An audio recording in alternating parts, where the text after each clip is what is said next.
안녕하세요. 오늘은 3과 2챕터 이야기를 다뤄보려고 합니다.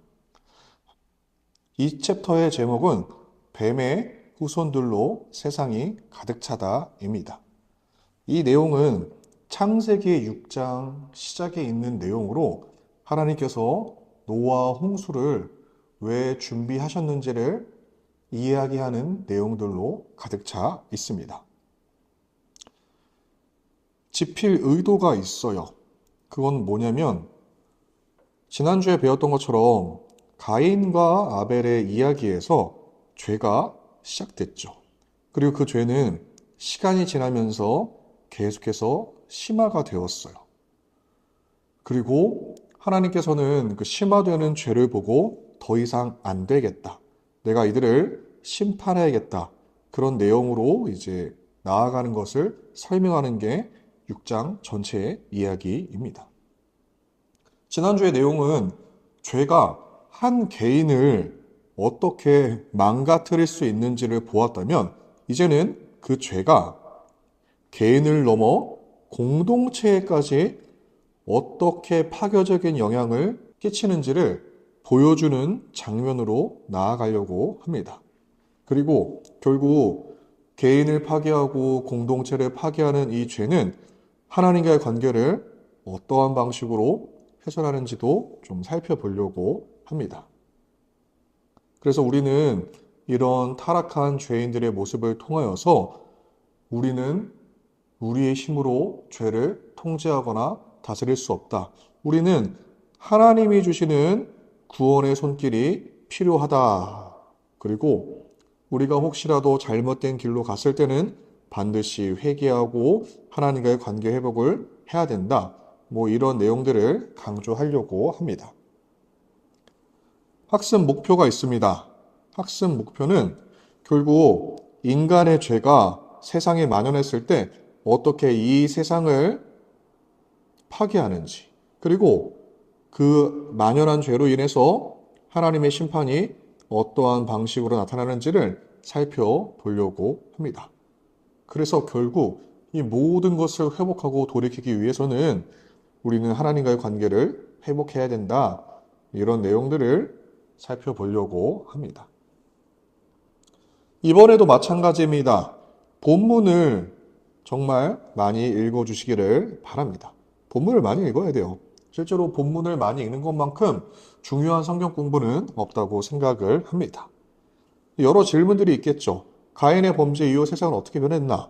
하나님은 이 사람들을 바라보면서 어떤 감정을 표현하셨나?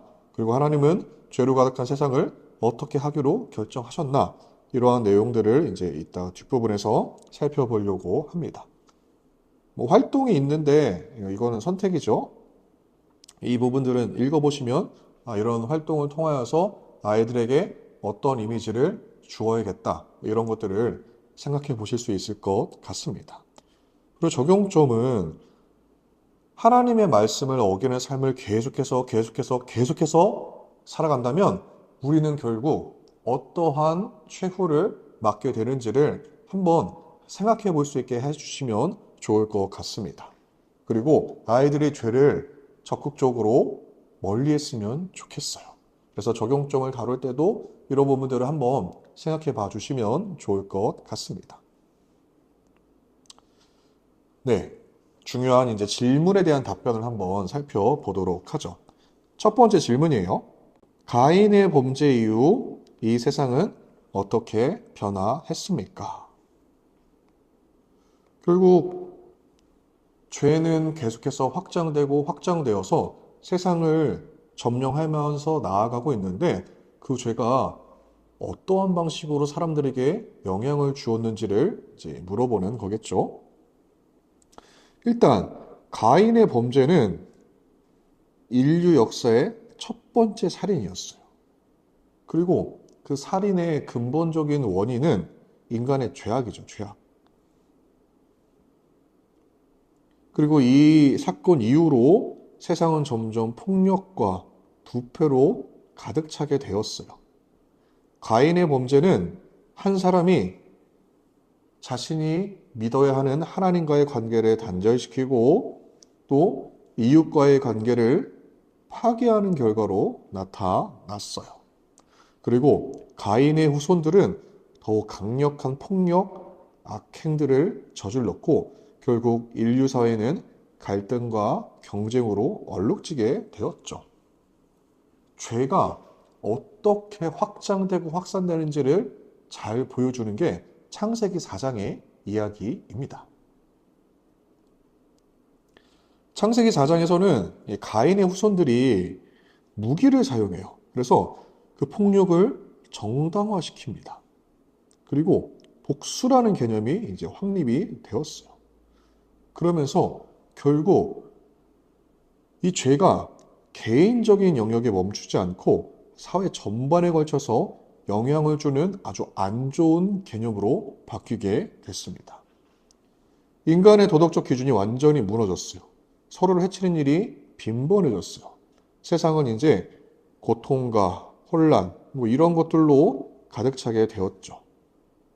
그러면 하나님과의 관계는 더욱더 멀어질 것입니다. 그래서 이 죄가 개인으로부터 시작돼서 공동체, 그리고 더 나아가서는 세상 전체를 집어삼키게 됐습니다. 그러면 이 모든 것들을 바라보고 계시는 하나님은 어떤 마음이실까요? 그래서 이걸 물어보는 거예요. 하나님은 사람들을 바라보면서 어떤 감정을 표현했습니까? 먼저 하나님은 사람들을 바라보시면서 깊은 슬픔과 괴로움을 느끼셨겠죠. 창세기 6장 5절을 보면 이 땅은 인간의 악함만이 가득하다. 그리고 생각이 항상 악하다. 이렇게 표현을 합니다.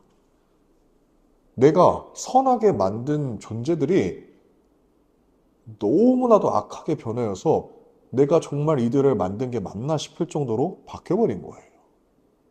하나님만을 위해서, 하나님의 영광을 위해서, 하나님의 뜻대로 살아가기 위해서 만들었는데 이제는 내가 싫어하는 짓만 골라서 하는 존재들로 가득 차니 하나님은 괴로움을 느끼시는 거겠죠. 창조하신 세상이 타락한 모습은 안타까움과 실망을 가져다 주었습니다. 하나님은 인간을 사랑하셨어요.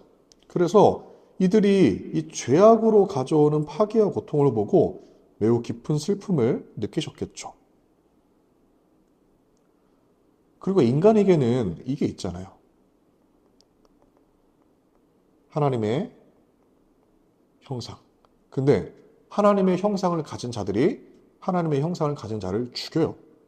그러면 하나님의 모든 것들이 다 이런 상태로 살아가니 그 고통은 이루 말할 수 없을 것 같습니다.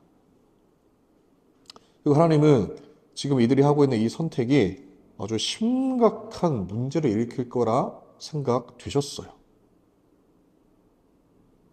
그리고 하나님은 아주 큰 결단을 하시죠. 그래서 세 번째 질문에서 이 부분들을 물어보는 겁니다. 하나님은 죄로 가득한 세상을 어떻게 하기로 결정하셨나요? 하나님은 이 세상을 심판하기로 결정하셨죠. 왜냐하면 하나님은 악을 방관하는 분이 아니기 때문입니다. 하나님은 죄를 그냥 넘어가지 않으세요. 그렇기 때문에 사람을 지은 것을 후회하심과 동시에 이들을 지면에서 멸하겠다고 선언하십니다. 만약에 고쳐 쓸 수 있다, 이런 개념이었다면 고쳐서 쓰셨을 분이 하나님이세요. 그런데 더 이상 개선의 여지가 없는 상황이었기 때문에 하나님은 대홍수라는 형태로 모든 인류를 심판할 계획을 준비하십니다. 이 결정은 하나님의 정의와 공의가 여전히 유효하다는 것을 보여주는 거고, 인간의 죄는 반드시 이러한 형태로 마무리될 수밖에 없다는 하나의 큰 경고였어요. 그리고 하나님은 참지 않으시는 분임을 드러내셨죠. 우리가 오해하지 말아야 될 게 있어요. 그거는 뭐냐면 하나님은 인내가 많으시고 자비하신 것뿐이지 끝까지 참으시는 건 아닌 거예요. 이거는 좀 주의 깊게 우리가 생각해야 됩니다. 하나님이 정하신 선이 있어요. 그 선을 넘으면 하나님은 반드시 심판하십니다.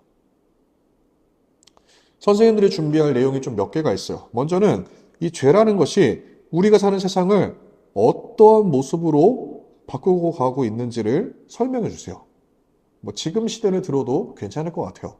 여러 가지 사건과 여러 가지 나라 안에서 일어나는 일들을 통해서 죄는 계속해서 멈추지 않고 확장되고 발전한다는 것을 알려주면 좋겠습니다. 그리고 하나님이 이 죄악된 세상을 어떻게 보고 있는지도 알려주시면 좋을 것 같아요. 결코 좋은 눈으로 바라보지 않으실 거예요. 그리고 세 번째로 하나님은 반드시 심판하시고 모든 사람들은 이 최종 심판이 있다는 것을 알려주시면 좋을 것 같습니다.